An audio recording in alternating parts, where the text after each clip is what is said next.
Hey guys, what's up? How are you guys doing today? Welcome back. Hello from Charlotte in North Carolina. How are you guys doing today? Good? Was your day profitable? And per usual, my stream is there you go. There I am. Okay, so everything is okay with my audio. So welcome, Smiley Carter. Hello. Please drop a comment down below, guys, and let me know what stocks you guys want me to go over. Do you guys think that the Messi of artificial intelligence is going to keep going higher? Palantir, almost $40. Unbelievable after hours. And the tech sector didn't have a good day today, guys, other than Nvidia. What's up, Johnny? What's up, folks? Simil Carter. There you go. Hello. So, yeah, I'm starting the stream today on time, which is not usually the case. It's 4:36 p.m. And again, just drop a comment down below and let me know what stocks you guys want me to go over. In the meantime, I am going to make a summary of what happened today. Today we had a red day. We can say across the board, guys. We only had two sectors going up today inside the S&P 500. So the S&P 500, or the SPY, went down 0.17%. The Dow Jones went down 184 points, down 0.44%. The Nasdaq pretty much flat. Nvidia saved the day today, guys. Nvidia literally saved the day. If it hadn't been for Nvidia, I think that we could have had a way more red day. Let's just put it that way. And yeah, the Nasdaq only went down 0.04%, and the Russell 2000 went down 0.68%. Do you guys are aware of the report that is coming out tomorrow at 8:30 a.m. Eastern Standard Time? I dropped a comment on Discord before I wrapped it up today, guys. I said, take a look, 2:56 p.m. Okay, guys, listen up. Tomorrow we have the jobs report of September coming out. It could be a huge market mover, so please avoid leaving trades running overnight. I guess that you guys listen to me, right? Hopefully. That's the idea. So this report comes out, guys, at 8:30 a.m. Eastern Standard Time. You guys know that usually when it comes to my pre-market commentary, today I was very active, guys, on Discord. Take a look. Are you guys checking out the information that I am posting on Discord? Take a look. I was super active today, guys. They kind of moved the tape today. We saw a bit of volatility, and when they move the tape, guys, you know that I am going to be super active on Discord. So this report comes out tomorrow at 8:30 a.m. Eastern Standard Time. So when it comes to my pre-market commentary, which I usually post at around 8 a.m., 8:15 a.m., the latest, that pre-market commentary is going to be posted tomorrow later than usual, because we need to wait for this piece of garbage of macroeconomic data report or whatever it is. They are going to lie, to us again, letting us know that the labor market is killing it and the economy is killing it as well and stuff like that, and that Bidenomics is killing it. So whatever. I'm not going to talk about political stuff over here. But we don't care about whatever the report states. The whole thing is a scam. But what we do care about is the reaction of the markets. So we need to wait for this report to come out. We need to let the markets to figure out what are they going to do with whatever the report states. And after that, And I guess at around 9:10, 9:15, 9:20 p.m. the latest. 9:20 a.m. You guys know that I am super tired when I go live for you guys on Thursdays because I do live stream throughout the whole trading session for my patron, which is narrated in Spanish. So I am not pitching you guys anything. But when I go live for you on a Thursday evening at 4:40 p.m., I am super tired, guys. So if you guys notice some mistakes here and there, I do apologize for that.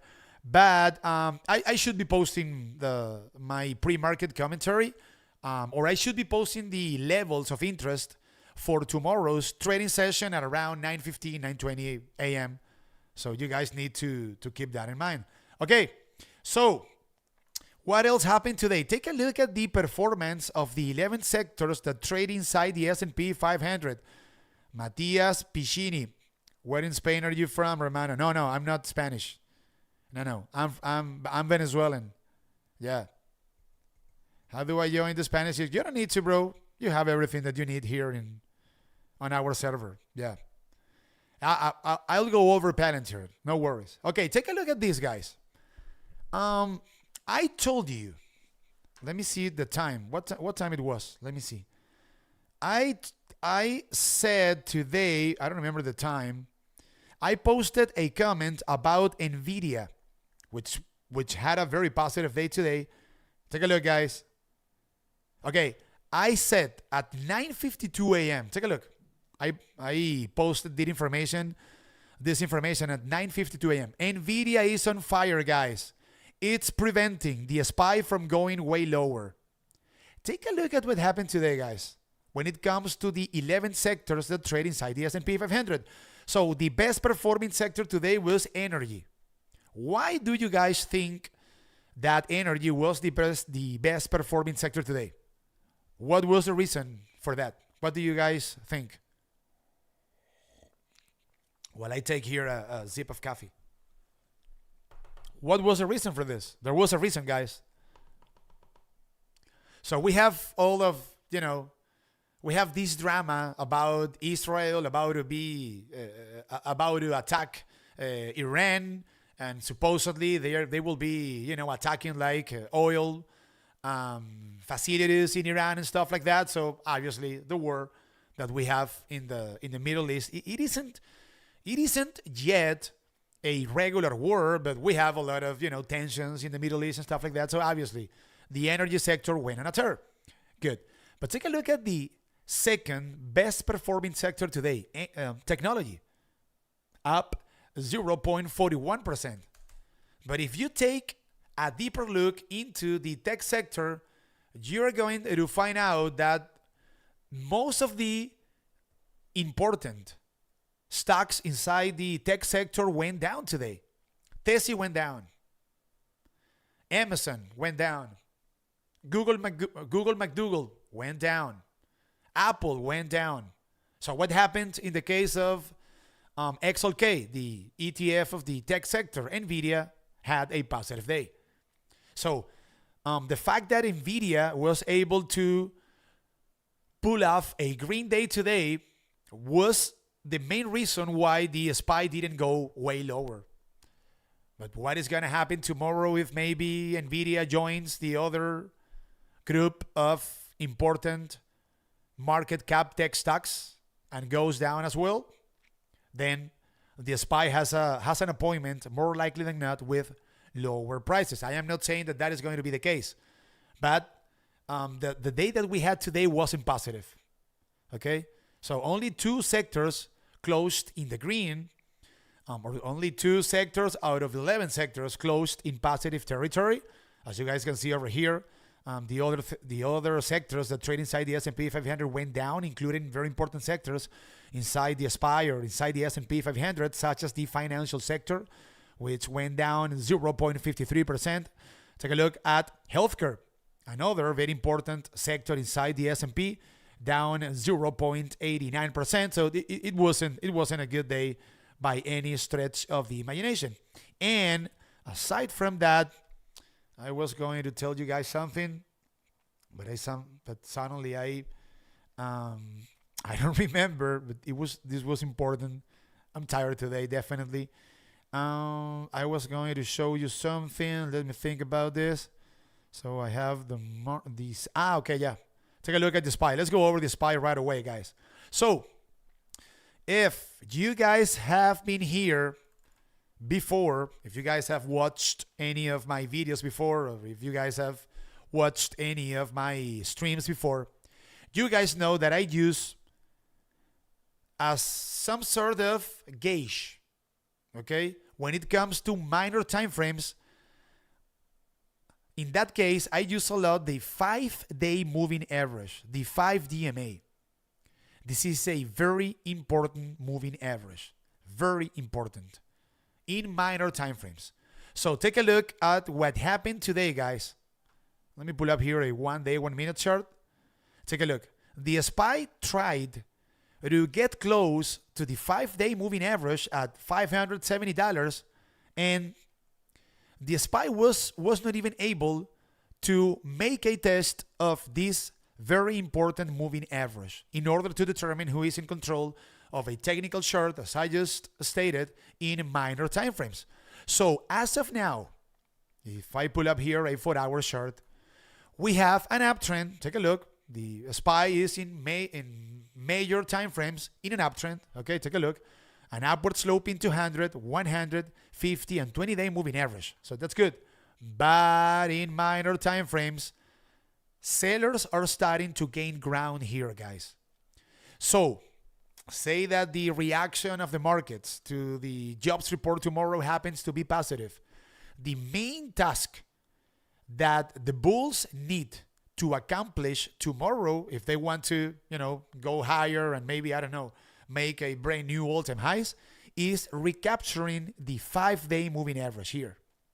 The 5-day moving average, as I just said, is signaling as of now $570. Above $570, the SPY is innocent until proven guilty.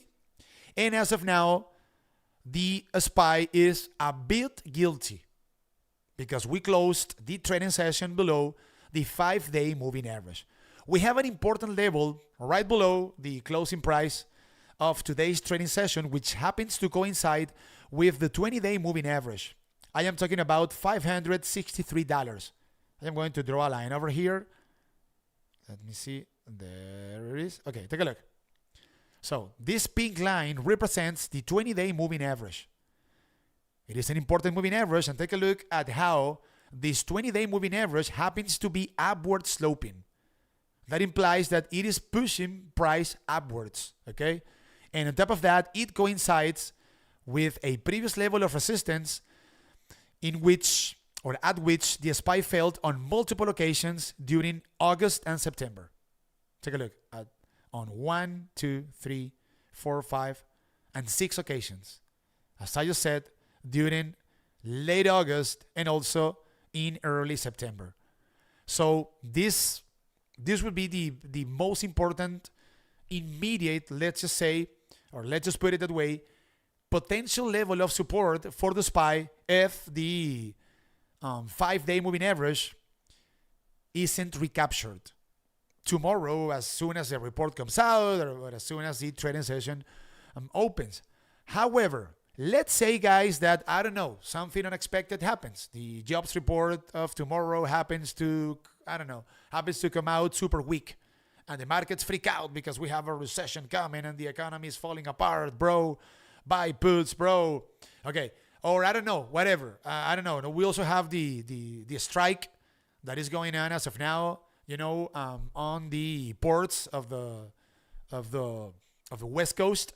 Whatever. Maybe Israel goes all in against Iran overnight.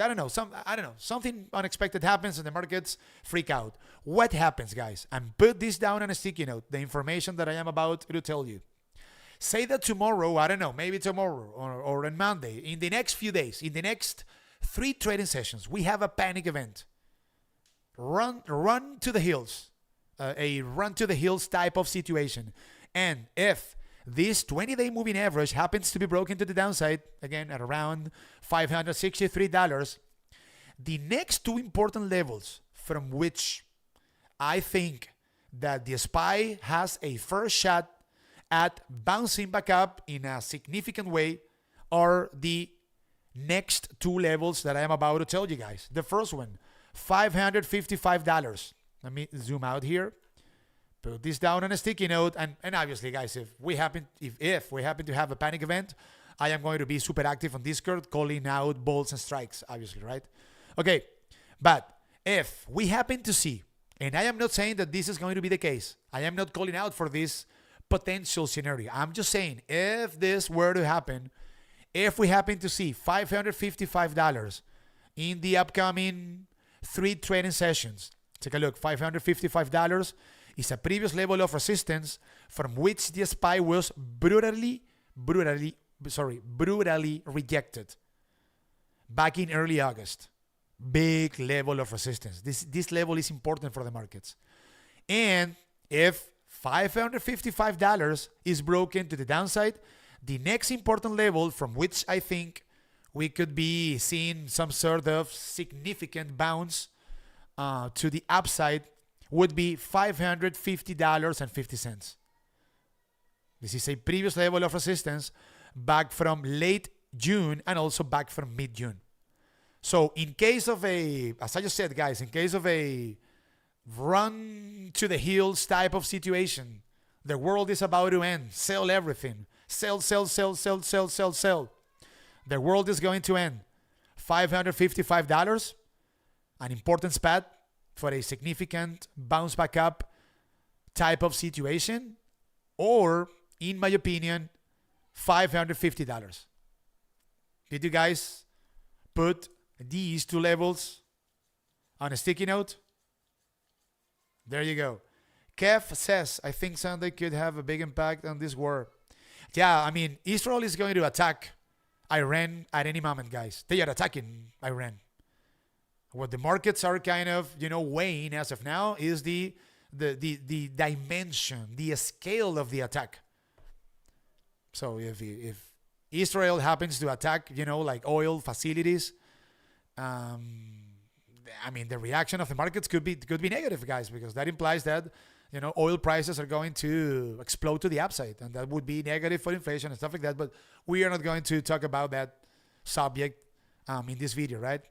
But we have some situations on the table. On top of that, we are 30 days away, guys, from the election. And you guys know that the first half of October is usually, a negative, let's say, season for the markets, okay? So in case of a run to the hill situation, $555, I am a buyer of the dip here. For sure, guys. $555, or worst case scenario, $550. We could actually start the position at $555, and if they keep dropping the tape, we could average down near $550. That would be a possible trade. Okay, so any questions about the SPY? Are we good here? Are we on the same page? Are we? Okay, so we can move on to individual stocks. And I'm going to grab a bit more of coffee here, guys. It's been a long day for me, believe me. It's been a long day. And mind you, guys, once I'm done streaming, I have to make a video of technical analysis. Okay, let's move on. Tessie, sure. Let's go over Tessie. It's getting killed. By the way, let me tell you guys, I got an unusual put options alert of Tesla this morning that actually ended up working out, guys. So yesterday, someone, an institution, I don't know, a wealthy individual, I don't know, whoever it was, invested $1.8 million in put options of Tesla, that expire on October 18th with a strike price of $200. Unbelievable, guys. Almost $2 million, taking a gamble on the fact that Tesla is going to be near $200 or below $200 by October 18th.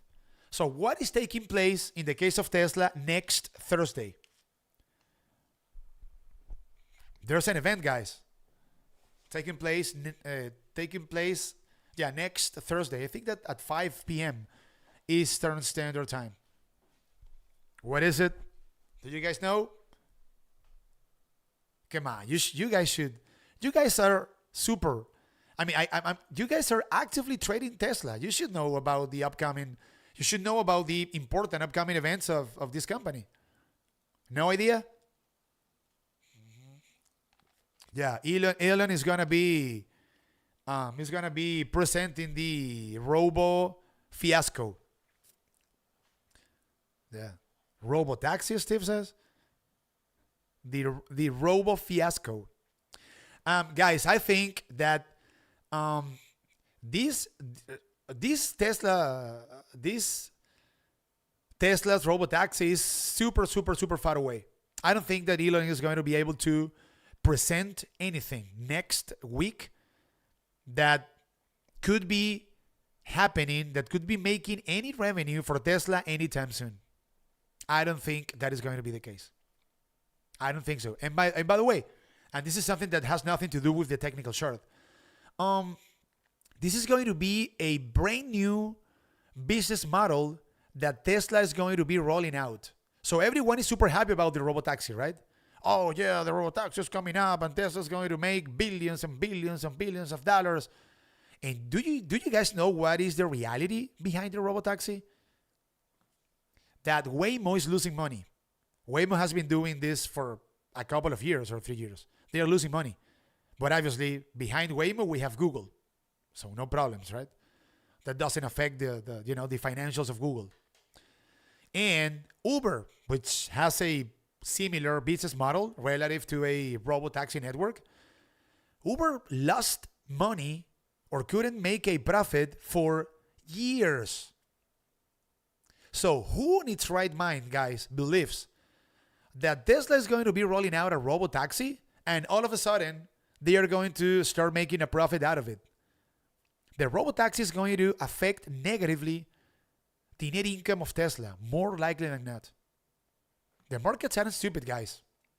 So I think, and I told you last Thursday, that this is going to be, in my opinion, I could be mistaken, more likely than not, a buy the rumor, sell the event. I don't see Tesla going higher after the event. I don't see it happening. And by the way, Tesla is posting earnings. Let me see if I have take a look. So Tesla is going to be posting earnings. Let me see on the one. Let me see. I have this calendar. There you go. On October 16th. So on Thursday we have the presentation of the robotaxi, and then on the 16th, this company has to post earnings. This is going to be fun. This is going to be a wild ride, in my opinion. So, in technical terms, take a look. This chart isn't looking good. Why? Because the 5-day moving average was broken to the downside, and the 5-day moving average is starting to downward slope. This is not this isn't signaling in the right direction. But take a look, guys. The bulls, as of now, are trying to hold this pink line, the 20 DMA, 20-day moving average. So, the fact that the 20-day moving average is upward sloping is going to increase the likelihood for this moving average to be able to act as support. So, if the bulls of Tesla can hold, in other words, $240 as support, this could be opening the door for higher prices. First of all, $445. This is a previous resistance back from mid-September. And in case of a stronger push to the upside, take a look at the 5-day moving average near $253. But this is a very important spot for Tesla, guys. If Tesla breaks the 20-day moving average near $240, and at the same time, this previous level of resistance happens to be broken to the downside, I am talking about $235. This is a previous level of resistance. Let me delete this line here. Let me see. There you go. Okay, let me draw a new line here. Take a look. So over here, we have a previous level of resistance at $235. This is a previous level of resistance back from early September. So Tesla breaks 240 to the downside. The next foreseeable level of support could be $235. This could be a short. And if $235 is also broken to the downside, let me pull up here some anchored VWAPs, some anchored volume weighted average, anchored volume weighted average price lines. In the case of TESI, let me see, TSLA. We have a very important level here, guys. Let me see. Yeah, take a look. So, okay, look. I have a lot of anchor VWAPs over here, right? So, check this out, guys.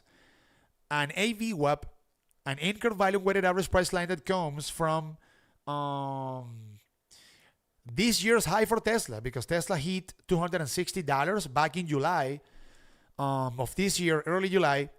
So these market participants that started positions in Tesla back in early July at around $270, they have an average price of $226. But if also we take a look at an anchored volume weighted average price line that comes from all-time highs, when Tesla hit $408, this was back in early November, we get an average price of $226. This is a big, big, big level for Tesla, guys. So we have the convergence of and check also and check this out as well. No, let me see this other anchor VWAP. No, okay. So over here we have the convergence of market participants that are sitting on gains on Tesla from its all-time highs and from the highest level that Tesla reached this year back in early July. And those market participants, or most of them, have an average price of $226. If I pull up here once again this 4-hour chart, take a look. Say that Tesla breaks to the downside, as I just said, $235. So then near $227, we have a previous level of resistance back from mid-August. Take a look. So this previous level of resistance at $228, $227 happens to pretty much be, or is actually a bit above the two anchor VWAPs that I just showed you guys that come from all-time highs and from the highest level of Tesla, or the highest level that Tesla hit this year, which is this level, back from early July at $270 approximately. So these are the levels, guys, that I would be keeping an eye on. Tesla, it isn't a good looking short, but yeah, keep an eye on the 20-day, on the 20 DMA above $240. Tesla could be thinking about going higher. And if $235 happens to be broken to the downside, I think that Tesla could be easily visiting that level between $227 down to $225. We can call that a support zone. Let's just put it that way. And if we take a look at the market structure of Tesla, let's see what the supply and the demand is looking like. In the case of TESI, let me see. Come on, TESI, pull up. Come on, bro. Let me see, guys. Let me see the demand and the supply. So this is a market structure short. All of you that have been on my streams before are familiar with this website. So what do we want to see in the case of a market structure short? We want to see the demand rising and the supply going down. Demand buyers, supply sellers. Take a look at the supply, guys. In the case of Tesla, the supply is still through the roof. And the demand is through the roof. Demand buyers, supply sellers again. So the demand, what you guys can see on top of this chart, which is represented by this, I would say, blue shaded region. Take a look. The demand is through the roof, and the supply or sellers is going down. So this is positive for Tesla, guys. This makes me believe this market structure, which happens to be constructive despite the fact that Tesla broke to the downside yesterday, the 5-day moving average. This makes me believe that if the bulls can hold this upward sloping 20-day moving average as support near $240, we can make a bullish case here for Tesla for the upcoming days. And aside from the technical analysis and the market structure short, I think that we have a big buy the rumor, sell the event phenomenon next week in the case of Tesla. Potentially, okay? There you go. So what else do we have here? The fanboys, yeah. Tesla. Elon has a lot of fanboys. And don't get me wrong, guys. I love it. Hey, take a look. I am wearing a Tesla t-shirt. Look. I love this company, guys. I own a Model 3. My vehicle, my personal vehicle is a Model 3. I love my car. I think Elon is a genius. But this stock is insanely overvalued, and Elon is a pathological liar. He's always offering stuff that is too far out. And I think that is pretty much what is going to be happening next week. I don't know what is Elon going to be saying next week, but the markets will not like it, in my opinion, because the robotaxi is still too far away from us. And the valuation of Tesla is insane. Absolutely insane. By far, guys. This is the most overvalued stocks. This is the most overvalued stock among the Magnificent Seven by a mile. Okay, CrowdStrike. Let's go over CrowdStrike. Okay, let's move on. This was a very detailed analysis of Tesla. Okay, CrowdStrike went up today 1.25%, and it closed the trading session at $283.75. Again, guys, you know that I love the 5-day moving average, this white line. So the bulls are consolidating above the 5-day moving average. The 5-day moving average that happens to be positive. On top of that, this 5-day moving average is coinciding with a previous level of resistance back from late August. So a process of consolidation above this level could be maybe opening the door for a potential test of the 200-day moving average at $303, which happens to coincide with a previous level of resistance for CrowdStrike back from mid-September.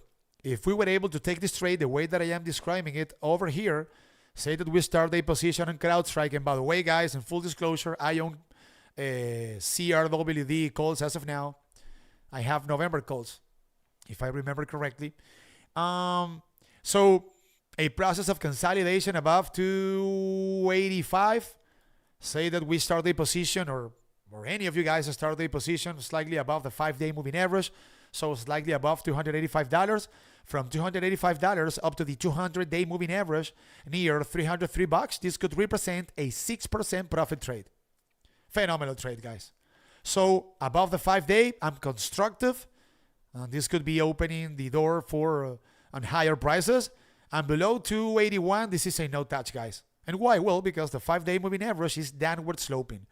So CrowdStrike would be very guilty and below $281.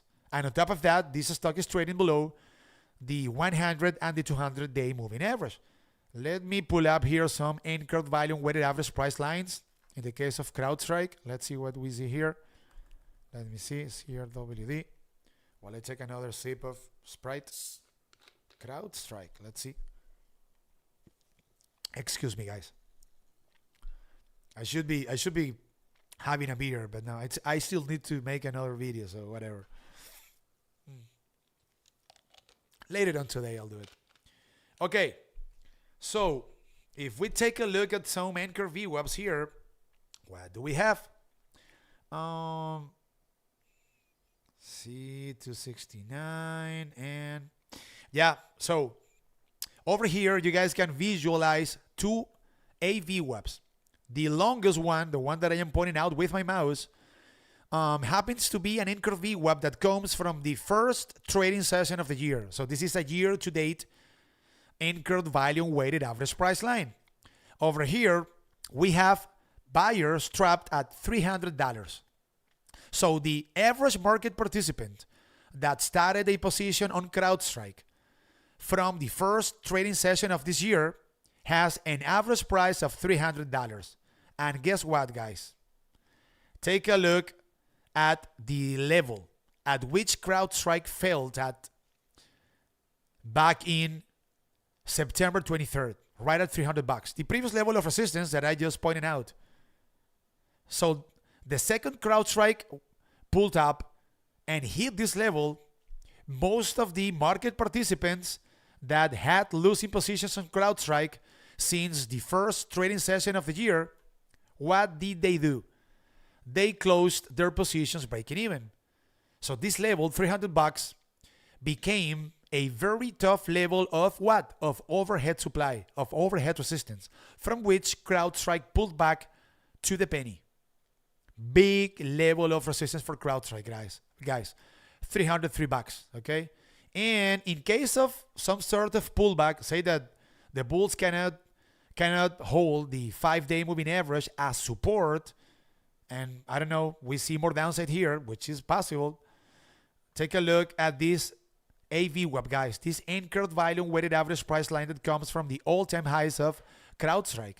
So CrowdStrike hit $396 back in early July of this year. So the average market participant that started a position on CrowdStrike back in early July of this year has an average price of $267. So say that the bulls are unable to hold $280 as support, and the CrowdStrike pulls back significantly and stuff like that, and the tech sector gets killed, and you guys know, you guys get what I'm saying. Then keep an eye at $263, guys. That would be a potential spot from which CrowdStrike could be potentially bouncing back up. And take a look at how $263 happens to coincide almost to the penny with this green line that I am pointing out with my mouse. This is none other than the 50-day moving average, a very important moving average as well. So these are the levels, guys, that I would be keeping an eye on CrowdStrike if I weren't involved in a trade on CrowdStrike, which happens to be the case as of now for me. Okay, yours truly. So above 281, bullish. 281 is broken to the downside. Keep an eye on $260 approximately. And if we take a look at the market structure of CrowdStrike, the demand and the supply, what do we see here? Let me see. There it is, CrowdStrike. And well, the market structure isn't looking good, guys. Remember, on top of this chart, you guys can visualize the demand, and at the bottom the supply. Demand buyers, supply sellers. Take a look at the demand. It is collapsing. The supply is also going down, but the fact that the demand, that buyers are decreasing from a market structure standpoint isn't positive. So below 280, this could be a short opportunity, guys. Down to 260, 262 approximately. There it is. Eli Lilly. Sure, let's go over Lilly. Alrighty. What do we have here? So Lilly went down today 0.62%, and it closed the trading session at $285.55. We had good news about Lilly today, guys. Apparently there was some sort of shortage of the of the drug that Lilly is selling for overweight. I don't remember the name of the medicine, guys, as of now. So you guys know that this is the main. This company has been the main beneficiary of the weight loss optimism, and I didn't know that there was a shortage of that drug. And now Lilly Lilly said yesterday or today, they stated that now the supply is ready to satisfy the demand, and that was good news. But despite the fact that we got good news, the stock went down. That isn't positive, guys. And on top of that, take a look. We can see over here a declining, a downward sloping 5-day moving average, and the bulls are trying to hold this blue line as support that happens to be upward sloping. Take a look at the fact, guys, that this 100-day moving average is upward sloping. Has, as of now, we don't know if this could change maybe tomorrow or in the upcoming days.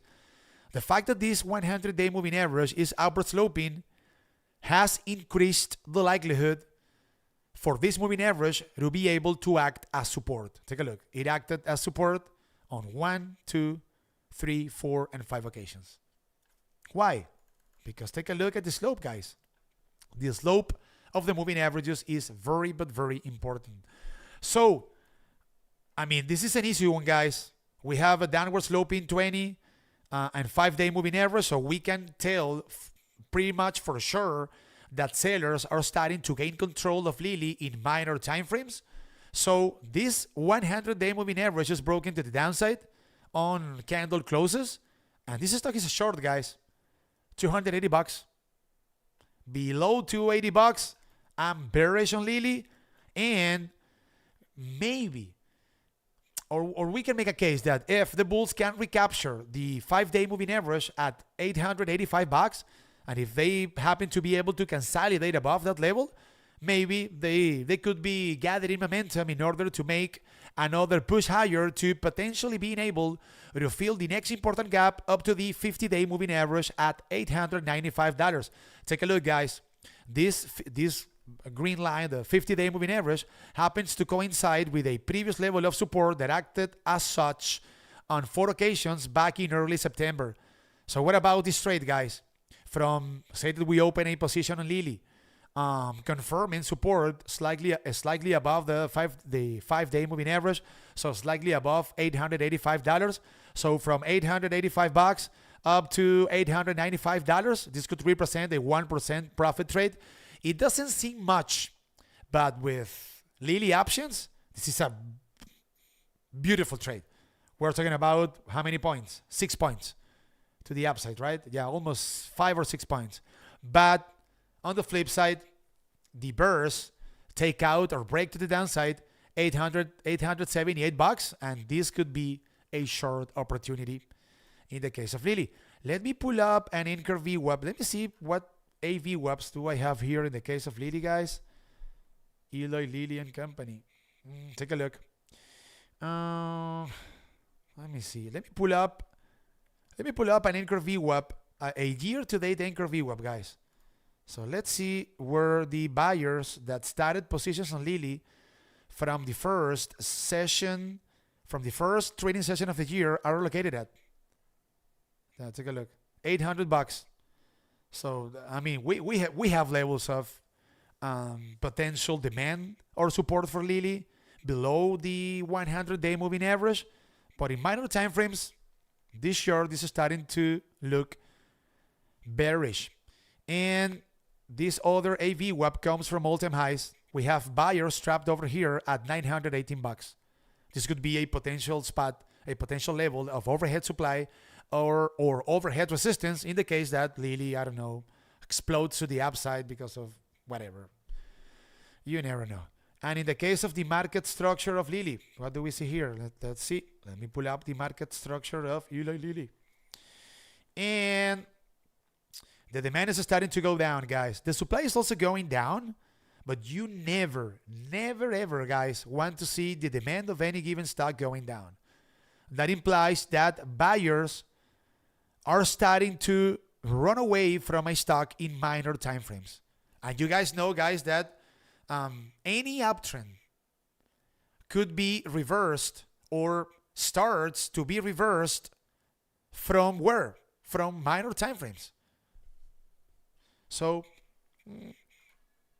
keep an eye on these levels in the case of Lilly. Now Ozempic, no, that isn't the name of the drug, bro. Capitan Hook. I think that Ozempic is the drug that Novartis, I think, is making. Yeah, in the case of Lilly, it has a different name. Yeah. So we got good news today, guys. The stock didn't react to that news positively. We have a declining 5-day moving average. Be careful here, guys. Okay?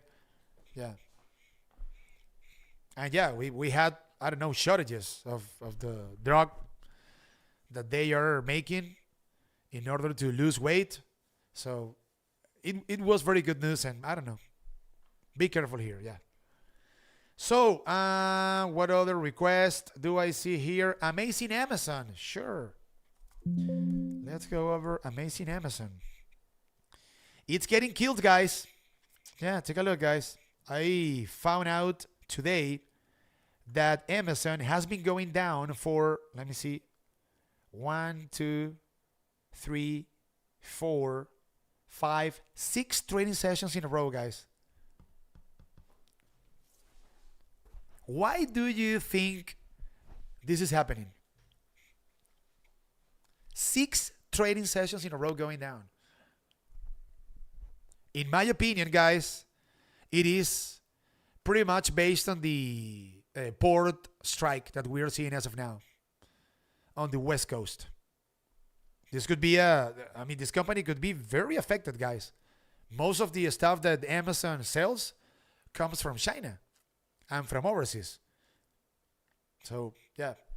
So, we can make a case that whenever they figured out a solution for the port strike, Amazon could be a beneficiary, an immediate beneficiary of such situation, potentially, right? Okay, so this is not a good looking chart. Amazon went down today 1.52%, and it closed the trading session at $181.96. Take a look at this white line, the 5 DMA. It is downward sloping. The bulls already lost the 20 and the 100-day moving average. This is this chart doesn't look constructive at all. It is signaling that we have lower prices coming up for Amazon, more likely than not. If so, what could be a potential level of support for Amazon if this stock keeps going down? What about the 50-day moving average? This green line that I am pointing out with my mouse at around $179. Check this out, guys. This 50-day moving average happens to coincide with a previous resistance back from early September and also with a previous support back from late July. So we have the convergence at around $179 of an important moving average such as the 50-day with a previous level or with previous levels of support and resistance for Amazon. So 179 would be a potential spot for some sort of bounce back up type of situation for Amazon. Let me pull up here the market structure of Amazon. What do we see here? Let's see. Let me see. Take a look, guys. The demand is, remember, guys, on top of this chart, you guys can see the demand, buyers. At the bottom, supply or sellers. The demand is obviously going down, and the supply is starting to rise. This is a very poor market structure chart for Amazon, which makes me believe that, yeah, a test of $179 could be in the cards. And in the case of anchored VWAPs, let me see. Let me pull up some for Amazon, AMZN. Let's see. Amazon.com. Take a look. This is an important spot, guys. Okay. So take a look. An anchored volume weighted average price line that comes from all-time highs in the case of Amazon is signaling as of now. Take a look. $179, guys. I couldn't be making this up. Guys. Take a look. So the average market participant that started a position on Amazon back in early July when this stock hit $200 has, as of now, an average price of $179. So that reinforces my idea that this is a big level from which Amazon could be potentially bouncing back up in case of a further pullback. We have the convergence of the 50 EMA with previous levels of support and resistance, and on top of that, with the AVWAP that comes from all-time highs. This is a very interesting level for Amazon.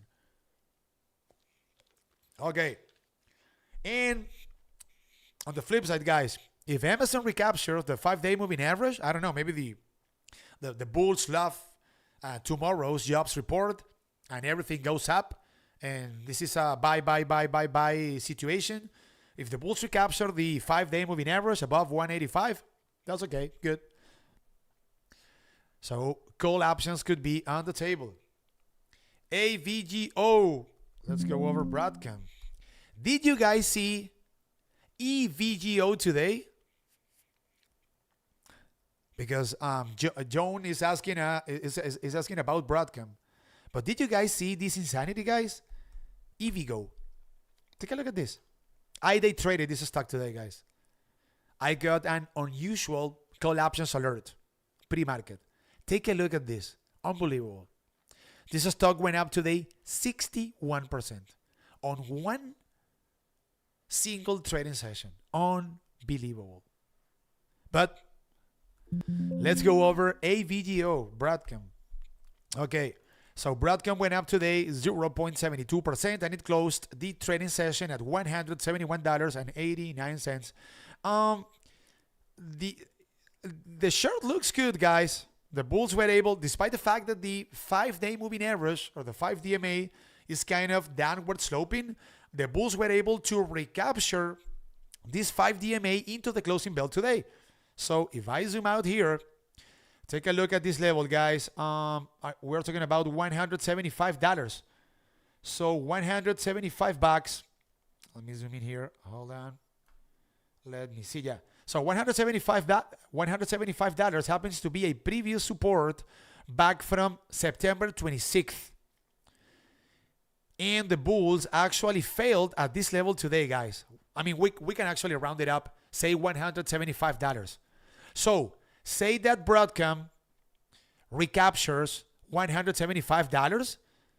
That would imply that this stock is trading once again firmly above the 5-day moving average. So any process of consolidation above $175, in my opinion, could be suggesting that we have more upside for Broadcom, in which case the door opens for a test of a previous level of resistance at $180. This is a previous level of resistance back from late September. If we were able to take this trade this way from, say that we start a position on AVGO at $175, from $175 up to $180, this could represent a 3% profit trade. Nothing just needs that. And in the case of Anchor VWAPs, let me see, what do we see in the case of AVGO? Let's see, AVGO. We have buyers. I mean, we don't have any. Take a look, guys. In the case of Broadcom, and unlike most of the stocks that we have gone over today, we don't have any Anchor VWAPs above the current price of this stock. What does that imply? That we don't have any important or significant levels of overhead supply or overhead resistance above the current price of Broadcom. So this stock consolidates, guys, above 175. It is off to the races, more likely than not. And if we take a look at the market structure of Broadcom, let me see. Come on, pull. There you go. Come on, bro. Okay, I have it here. I'm tired, guys. My bad. Take a look. The demand is going down, but the supply is also starting to decrease. So take a look. The demand is going down, guys. So we have to be careful because the fact that the demand is going down coincides with the fact that the 5-day moving average is starting to downward slope. So this is awareness stuff. So a no touch, in my opinion, below 170, and I mean a potential call option candidate above $175. Say that we see more downside, guys. Keep an eye on the 20-day moving average, on the 20 DMA, guys. $165. This upward sloping 20 DMA happens to coincide with a previous level of support back from early October. This could be a potential level from which AVGO could be bouncing back up in case of further downside. There you go, guys. So let me see. We are 54 minutes in. Yeah. So what other requests do I have here, guys? Let me see. Go over XOM. Sure. Let's see. Exxon Mobil on a tear, I guess. Yeah, I mean, oil has been going on a tear. This is obviously a direct beneficiary of the situation that we are seeing as of now in the Middle East. This is a brand new higher high above all the moving averages. This is a very good looking chart. But again, guys, this stock depends on oil a lot. A lot. So, what do I mean by that? Say that, I don't know, Israel only attacks, I don't know, or say that Israel carries out a weak attack on Iran soil, and the markets believe that, that we are not going to see any escalation of the tensions in the Middle East. If that happens to give rise to a pullback on oil, this stock is also going to be going down. So it depends. As of now, Exxon depends on what is going on in the Middle East, but a lot.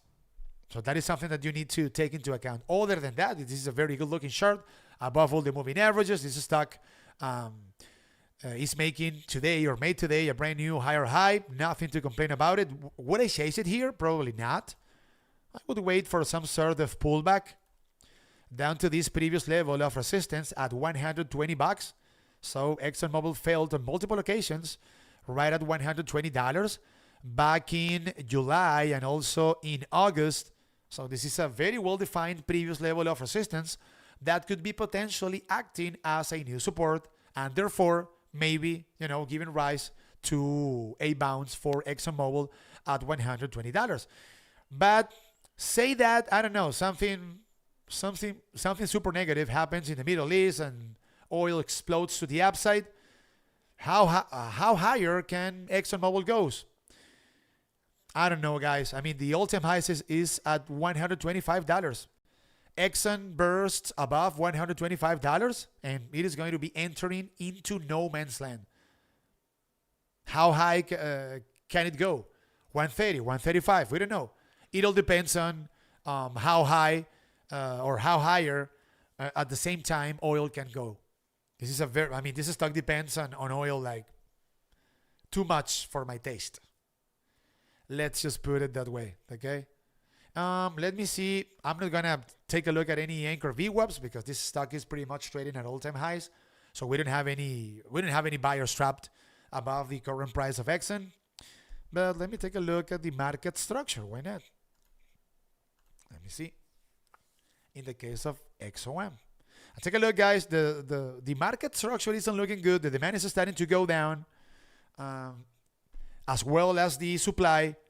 So this market structure could be suggesting potentially profit taking over here.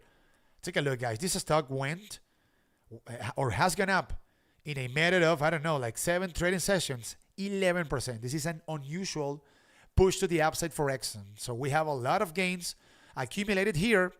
So we could see some sort of profit taking, in which case, and mostly if the situation in the Middle East hasn't been figured out yet, $120 could be a potential buy the dip opportunity for Exxon. There you go. So we are, guys, let me see, 58 minutes in. Okay, I'm going to wrap it up with Palantir, guys.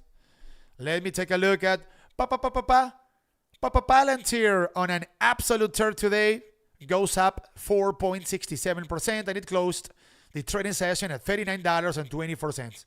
Nothing to complain about this chart. And mind you, guys, and I don't wanna tooth my own horn, but you guys have been asking me about Palantir since 2 months ago. And I was saying on every single one of my previous streams, this chart looks bullish. This chart looks bullish. This chart looks bullish. It looks like we have higher prices coming up for Palantir, and lo and behold, take a look at this monster. Unbelievable. Above all the moving averages, the trend is your friend, nothing to complain about Palantir. What about a pullback? Would I be chasing Palantir here? Probably not. a pullback down to the upward sloping 5-day moving average could be a viable one, down to $37.44. That also happens to be a previous level of resistance. So let me pull up here a major time frame. Wow, guys, the next gap for Palantir is all-time highs, $44. That's it. This is the all-time highs back from January of 2021. Can Palantir fill this gap right away up to $45? Absolutely, positively, yes. Absolutely. There is nothing wrong with this chart. This is the reason why I don't short stocks trading at either 52-week highs or all-time highs. Palantir could be going up to 44 bucks. No problem. No problem. Unbelievable. I cannot make any... I mean, if you guys want me to tell you to grab puts here, guys, I cannot make any bearish case whatsoever with this technical chart. Nothing. Zero. I don't know. Maybe the 5-day moving average is broken to the downside. Maybe we have room down to the upward sloping 20-day moving average. Maybe. I don't know. But there's absolutely nothing wrong with this chart. We don't need to pull up any anchor VWAPs here. We don't have any important levels of overhead supply above the current price of Palantir. And if I pull up the market structure, let's see, I don't know. So can Palantir go higher? Absolutely, positively, yes. And well, take a look. In the case of the market structure of Palantir, the demand is starting to go down. So some people are starting to lock in the profit here, over here, which is logical. And the supply is starting to go up. And what would be a reasonable reason for buyers to start to kind of walk away from Palantir, despite the fact that we have a very bullish chart, a very bullish technical chart? Because call options have gotten very expensive. This stock has done nothing but going up since early August, pretty much. Over here we saw a slight pullback, over here a slight pullback, but for the most part, guys, since early August, this stock has done nothing but going up. So call options have started to become expensive, and that could be the reason why the demand is starting to go down, despite the fact that we have a very good looking chart over here. So do not rule out profit taking down to $37.50. And if the 5-day moving average is broken to the downside, maybe there's room down to the upward sloping 20-day moving average at $36.17. And with Palantir, the Messi of artificial intelligence, I am going to wrap it up, guys. I'm super tired. I still need to make another video in Spanish. So thank you very much, guys, thank you for watching. Thank you for listening. And I will see you guys on Discord. Thank you very much, okay? Take care, guys. Enjoy the rest of your day. Bye-bye. Take care. Bye. Thanks. An hour and 3 minutes. There you go.